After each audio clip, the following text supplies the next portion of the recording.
Hello दोस्तों, कैसे हो आप? आई होप आप बहुत अच्छे होंगे।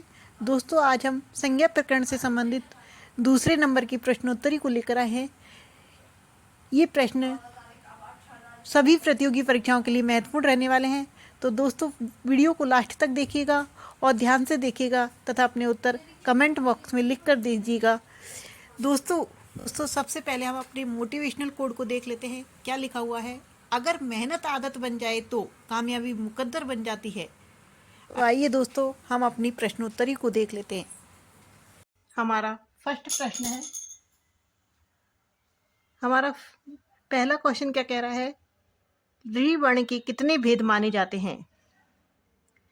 तो री वर्ण के कितने भेद माने जाते हैं? ये माने जाते हैं हमारे ऑप्शन देखते हैं। सबसे पहले जो फर्स्ट ऑप्शन है वो उसमें क्या है? 10। सेकंड ऑप्शन में 12 दे रखे हैं। थर्ड ऑप्शन में 18 और फोर्थ ऑप्शन में हमें 20 दे रखे हैं। तो री वर्ण के जो भेद होते हैं वो कितने होते हैं? 12 भेद होते हैं, क्योंकि री में क्या होता है? दीर्घ का अभाव होता है, इसलिए इसके लघु और प्लुत के भेद से इसमें 12 भेद होते हैं। प्रत्येक स्वर के कितने भेद होते हैं? 18 भेद होते हैं, लेकिन री में दीर्घ का अभाव होने की वजह से 12 भेद होते हैं। उसी प्रकार ए, आई, ओ, औ इनमें ऋश्व का अभाव होने से इनके भी कितने भेद होते हैं? 12 भेद होते हैं। तो हमारा जो आंसर हो जाएगा वो क्या हो जाएगा? B option 12। हमारा नेक्स्ट क्वेश्चन है, 6 वर्ण का उच्चारण स्थान क्या है? तो दोस्तों, 6 वर्ण किस में आता है? तो 6 वर्ण चवर्ग में आता है, और चवर्ग का जो सूत्र है वो क्या है? इचु यशा नाम तालु। तो क्या हो जाएगा? 6 वर्ण का जो उच्चारण स्थान होता है वो क्या होता है? तालु होता है।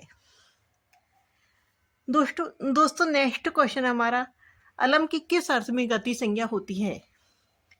तो जो अलम की फर्स्ट ऑप्शन क्या है? आदर है। सेकंड ऑप्शन भूषण है। थर्ड ऑप्शन सत है और फोर्थ ऑप्शन असत है। तो अलम की भूषण अर्थात बोलने अर्थ में, बस इस अर्थ में क्या होती है कि जैसे कहते हैं ना, बस अब रुक जाओ। तो अलम की किस अर्थ में गति संज्ञा होती है? तो भूषण अर्थ में गति संज्ञा होती है। हमारा नेक्स्ट क्वेश्चन है, ऊ वर्ण का उच्चारण स्थान क्या होता है? तो दोस्तों, ऊ वर्ण का उच्चारण स्थान क्या होता है? हमने कौन सा सूत्र पढ़ा था जिसमें ऊ आता है, उकार आता है? तो ऊपू पद्य मानीय नाम ओष्टहु। तो उकार का जो उच्चारण स्थान होता है वो क्या होता है? ओष्ट होता है। तो ऑप्शन नंबर सी किस क्या हो जाएगा? इसका राइट आंसर हो जाएगा। हमारा नेक्स्ट क्वेश्चन है, अष्टाध्यायी के प्रथम अध्याय का पहला सूत्र कौन सा है? दोस्तों, अष्टाध्यायी में कितने अध्याय है? तो इसमें 8 अध्याय है। और प्रत्येक अध्याय में कितने पाद है? तो प्रत्येक अध्याय में 4 पाद है, अर्थात 8 अध्याय और 32 क्या है? पाद है इसमें। तो इसके प्रथम अध्याय का पहला सूत्र पूछ रहा है। तो फर्स्ट ऑप्शन क्या है? छ जय। सेकंड ऑप्शन है ए ई ऊण। थर्ड ऑप्शन है ए और फोर्थ ऑप्शन है वृद्धि देच। दोस्तों, किसी भी पुस्तक को हम लिखते हैं तो कैसे लिखते हैं? वृद्धि होती है, अर्थात अगले पन्ने में हम लिखते हैं तो मतलब वृद्धि हो रही है। तो इसका जो सूत्र को, पहले अध्याय का जो पहला सूत्र है वो क्या है? वृद्धि रादेच। फोर्थ ऑप्शन वृद्धि रादेच। जो लास्ट का सूत्र है, मतलब 8वें अध्याय का जो अंतिम सूत्र है वो कौन सा है? ए। तो इसका जो आंसर होगा वो क्या होगा? डी ऑप्शन वृद्धि रादेच। हमारा नेक्स्ट क्वेश्चन है, यह वर्ण का उच्चारण स्थान क्या है? जो यह वर्ण है उसका उच्चारण स्थान क्या होता है? तो दोस्तों, यह वर्ण कौन से सूत्र में आता है? यह वर्ण आता है इचु यशा नाम तालु। किस में आता है? इचु यशा नाम तालु। ऑप्शन क्या दे रखे हैं? ओष्ट। फर्स्ट ऑप्शन है ओष्ट, सेकंड ऑप्शन तालु, थर्ड ऑप्शन है दंत और फोर्थ ऑप्शन है कंठ। तो जो यह आता है वो किस में आता है? इचु यशा नाम तालु, अर्थात ये इसका जो उच्चारण स्थान होता है वो क्या होता है? तालु होता है। दोस्तों, अगर आपने उच्चारण स्थानों के सूत्र याद कर लिए तो इनसे बाहर कुछ भी नहीं जाता है एग्जाम में। नेक्स्ट क्वेश्चन है हमारा, लघु सिद्धांत कौमुदी की रचना किसने की थी? फर्स्ट ऑप्शन क्या है? पाणिनि। सेकंड ऑप्शन है पिंगल। थर्ड ऑप्शन है कात्यायन और फोर्थ ऑप्शन है हमारा वरदराज। तो जो लघु सिद्धांत कौमुदी की रचना की है वो किसने की थी? तो वो की है भरद्वाज ने। Fourth option Bharadwaj. दोस्तों भरद्वाज ने लघु सिद्धांत कौमुदी लिखी है, मध्य सिद्धांत कौमुदी लिखी है, सार सिद्धांत कौमुदी लिखी है और गिरवाण पद मंजरी। ये चारों किताब किसकी मिलती है हमें? भरद्वाज की मिलती है। पाणिनि की तो अष्टाध्यायी है, पाणिनि शिक्षा ग्रंथ है, कात्यायन का वार्तिक है। तो इसका जो आंसर होगा वो क्या होगा? Fourth option Bharadwaj. हमारा नेक्स्ट क्वेश्चन है, स्पर्श वर्णों की संख्या कितनी है? जो स्पर्श वर्ण है वो उनकी संख्या कितनी होती है? तो दोस्तों जो वर्ग के 5 वर्ग है, उन पांचों वर्गों की जो 5-5 संख्या होती है वो सब किस में आते हैं? स्पर्श वर्ण कहलाते हैं। तो कितने वर्ग हैं हमारे? 5 वर्ग है और प्रत्येक वर्ग में 5 क्या आती है? वर्ण होते हैं। तो इस प्रकार से कितने नंबर हो जाते हैं? 25 हो जाते हैं। तो एकादश का अर्थ क्या होता है? 11, षोडश का अर्थ होता है 16, द्वादश का अर्थ होता है 12 और पंचविंशति का अर्थ होता है 25। तो इसका आंसर क्या हो जाएगा?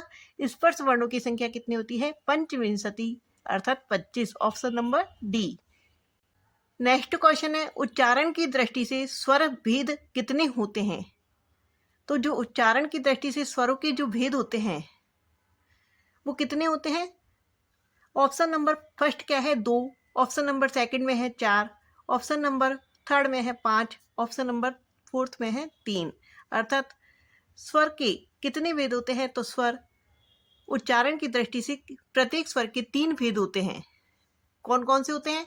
जैसे उच्चई उदात्त है, निच्चई अनुदात्त है और समाहार स्वरित है। अर्थात उदात्त, अनुदात्त और स्वरित, इस प्रकार से 3 भेद होते हैं उच्चारण की दृष्टि से। यह ह्रस्व, दीर्घ और प्लुत। तो क्या आंसर हो जाएगा? 3, option number D.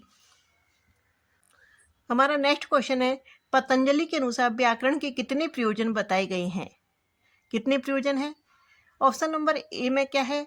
8, option number B में है 15, ऑप्शन नंबर सी में है 13, ऑप्शन नंबर डी में है 18।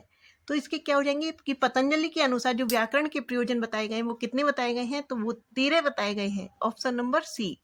जबकि जो पाणिनि शिक्षा ग्रंथ में अर्थात जो व्याकरण का मूल पठन पाठन का उद्देश्य बताए गए वो कितने बताए गए हैं? 5 बताए गए हैं। पाणिनि के अनुसार कितने बताए गए हैं? व्याकरण के जो प्रयोजन बताए गए वो कितने बताए हैं? 5 बताए गए हैं। कौन कौन से बताए गए हैं? रक्षा, ऊह, आगम, लघु और असंदेह, ये 5 क्या बताए गए हैं? प्रयोजन बताए हैं। हमारा नेक्स्ट क्वेश्चन है, अंतस्थ वर्ण होते हैं। अंतस्थ वर्ण कौन कौन से होते हैं? इसका जो फर्स्ट ऑप्शन क्या है वो है संवृत, सेकंड ऑप्शन में है ईसत स्पृष्ट, थर्ड ऑप्शन में है विवृत और फोर्थ ऑप्शन में स्पृष्ट। तो दोस्तों अंतस्थ वर्ण होते कौन कौन से हैं? तो ये होते हैं य, र, ल और व, ये 4 अंतस्थ वर्ण होते हैं।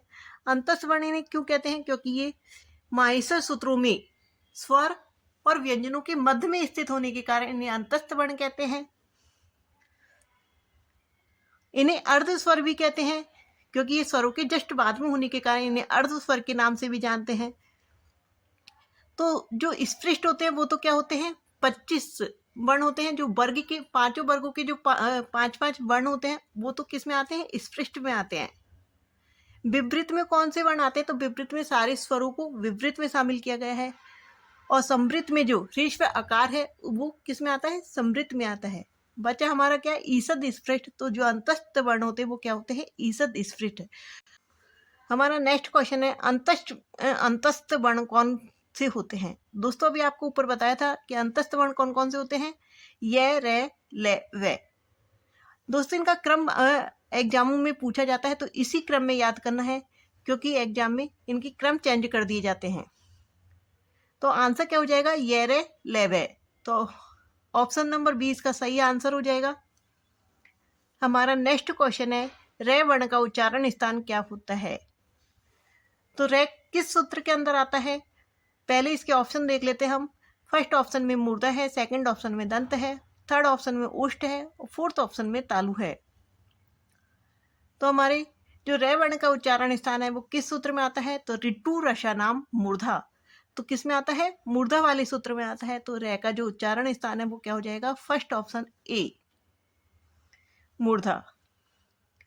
हमारा नेक्स्ट क्वेश्चन है, तालु स्थानीय वर्ण होते हैं, अर्थात जो तालु से बोले जाते हैं, तालु जिनका उच्चारण स्थान है, ऐसे कौन कौन से वर्ण होते हैं? तो तालु का जो सूत्र है वो क्या है?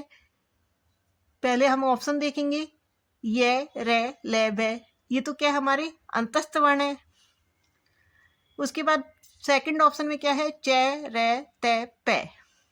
थर्ड ऑप्शन में स्वर, और फोर्थ ऑप्शन में क्या है? ई, चे, ये, शे। तो तालु का जो स्थानीय होते हैं वो कैसे होते हैं? इचु, यशा नाम तालु। तो ई होता है, चैबर्ग होता है, यह होता है, शे। इन सभी का उच्चारण स्थान क्या होता है? तालु होता है। तो आंसर क्या हो जाएगा हमारा? Option number D.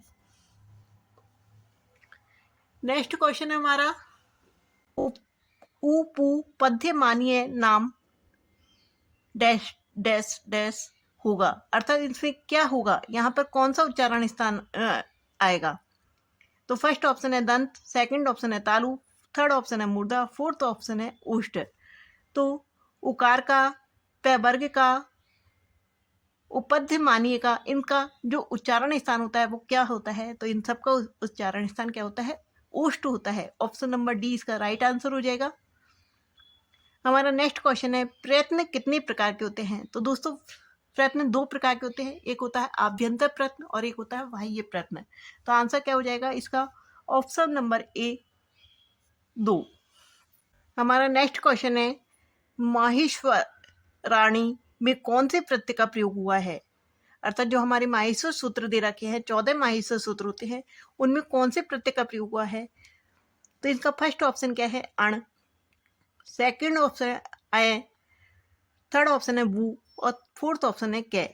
तो जो माहेश्वर सूत्रों में जो प्रत्यय का प्रयोग हुआ, कौन से प्रत्यय का प्रयोग हुआ है? अण का प्रयोग हुआ है। जो हमारे माहेश्वर सूत्र में अण प्रत्याहार बनता है वो कैसा है? सबसे बड़ा प्रत्याहार है, अर्थात इसमें 14 माहेश्वर सूत्रों को शामिल कर लिया जाता है।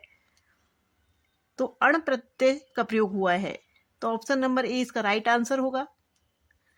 नेक्स्ट क्वेश्चन है, संस्कृत भाषा में व्यंजन वर्ण होते हैं, जो व्यंजन वर्ण की संख्या कितनी होती है?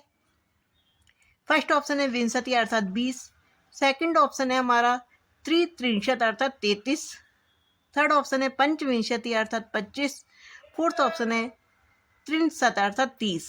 तो जो व्यंजन होते हैं वो कितने होते हैं? संस्कृत भाषा में व्यंजनों की संख्या 33 बताई गई है। तो आंसर क्या हो जाएगा हमारा? 33 अर्थात ऑप्शन नंबर 20 का राइट आंसर होगा। नेक्स्ट क्वेश्चन है हमारा, गतिश्च सूत्र से गति संज्ञा का उद्देश्य है। जो गतिश्च सूत्र से जो गति संज्ञा होती है वो किसकी होती है? और तो इसका क्या उद्देश्य है? तो प्रय जिसके आदि में है, अर्थात जो प्रादेय होते हैं, अर्थात जो उपसर्ग होते हैं हमारे, उनकी क्या हो जाती है? गति संज्ञा हो जाती है। किस सूत्र से? गतिश्च सूत्र से। तो प्रादेय शब्दों की क्या हो जाती है? गति संज्ञा होती है। तो ऑप्शन नंबर डी इसका राइट आंसर होगा। नेक्स्ट क्वेश्चन है हमारा, संस्कृत भाषा में ह्रस्व स्वर कितने प्रकार के होते हैं? क्या पूछ रहा है हमसे? ह्रस्व स्वर पूछ रहा है। तो वो कितने होते हैं? फर्स्ट ऑप्शन में क्या है? सप्तन 7, सेकंड ऑप्शन में चतुर अर्थात 4, थर्ड ऑप्शन में अष्ट अर्थात 8, और फोर्थ ऑप्शन में है त्रि मतलब 3। तो ह्रस्व स्वर कितने होते हैं? तो ह्रस्व स्वर 4 होते हैं। ए, ई, उ और री, ये 4 कैसे होते हैं? ह्रस्व स्वर होते हैं। तो ऑप्शन नंबर 20 का राइट आंसर हो जाएगा। नेक्स्ट क्वेश्चन है, स्वरों की कौन सी संज्ञा होती है? तो ऑप्शन नंबर क्या है? वो ऑप्शन क्या है? फर्स्ट ऑप्शन हमारा ह्रस्व, सेकंड ऑप्शन है दीर्घ, थर्ड ऑप्शन है प्लुत और फोर्थ ऑप्शन है सभी। तो स्वर होते हैं उनकी सभी ह्रस्व संज्ञा भी होती है, दीर्घ संज्ञा भी होती है और प्लुत संज्ञा भी होती है। इसी की वजह से उनमें कितने कितने भेद होते हैं? प्रत्येक स्वर के 18 भेद होते हैं। तो आंसर क्या हो जाएगा?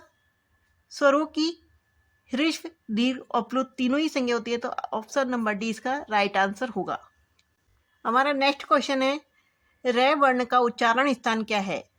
तो रे, इसका फर्स्ट ऑप्शन क्या है? कंठ, सेकंड ऑप्शन में है तालु, थर्ड ऑप्शन में है दंत, फोर्थ ऑप्शन में है मूर्धा। तो रे वर्ण का उच्चारण स्थान क्या होगा? दोस्तों सूत्र बताइएगा आप, क्या होगा? रे का सूत्र कौन सा है? तो ऋतु रसा नाम मूर्धा। तो क्या हो जाएगा? ऑप्शन नंबर डी इसका राइट आंसर हो जाएगा। नेक्स्ट क्वेश्चन है, नए बेटी विभाषा से बा द्वारा क्या प्रदर्शित होता है? नए बेटी विभाषा से बा के द्वारा क्या प्रदर्शित होता है? फर्स्ट ऑप्शन क्या है? गुण, सेकंड ऑप्शन है वृद्धि, थर्ड ऑप्शन है बाधा और फोर्थ ऑप्शन है विकल्प। तो बा का अर्थ होता है विकल्प से, अर्थात कोई भी कार्य संस्कृत में संधि कार्य में, समास कार्य में जब होता है तो विकल्प से होता है, अर्थात जो मूल शब्द बनता है वो तो बनता ही है, जो सूत्र से जो मूल शब्द बनता है वो बनता है, लेकिन यदि विकल्प से दूसरा शब्द भी उसमें निष्पन्न होता है, इसलिए बा का अर्थ होता है विकल्प से। तो ऑप्शन नंबर डी इसका राइट आंसर हो जाएगा। नेक्स्ट क्वेश्चन है हमारा, नए वर्ण का उत्पत्ति स्थान क्या है? तो नए वर्ण का उत्पत्ति स्थान दोस्तों नए आता है हमारे कवर्ग में, और नए क्या है? हमारा पांचवा वर्ण भी है। तो कवर्ग का जो सूत्र आता है वो क्या आता है?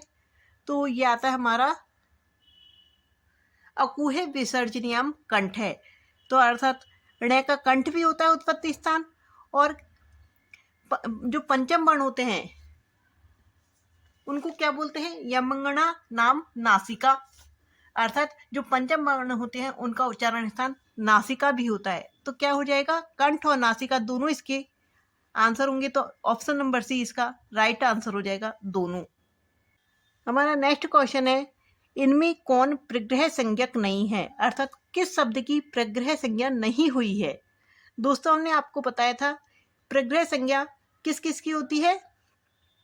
किसी भी शब्द की, किसी भी धातु की द्विवचन की प्रग्रह संज्ञा होती है, और वो भी किसकी होती है? या तो वो दीर्घ इकार है, दीर्घ उकार है, अथवा एकारांत है, तो उसकी क्या हो जाती है? प्रग्रह संज्ञा हो जाती है। तो हम इनमें ऑप्शन देखते हैं। सबसे पहला ऑप्शन है हमारा साधु, बी ऑप्शन है मुनि, सी ऑप्शन है फले, और फोर्थ ऑप्शन हमारा क्या है? मुनिये। तो किसकी नहीं हुई है? तो साधु। तो दोस्तों जब साधु के हम शब्द रूप चलाते हैं तो कैसे चलाते हैं? साधु छोटा आता है पहले, फिर साधु बड़ा आता है, तो ये द्विवचन का शब्द है।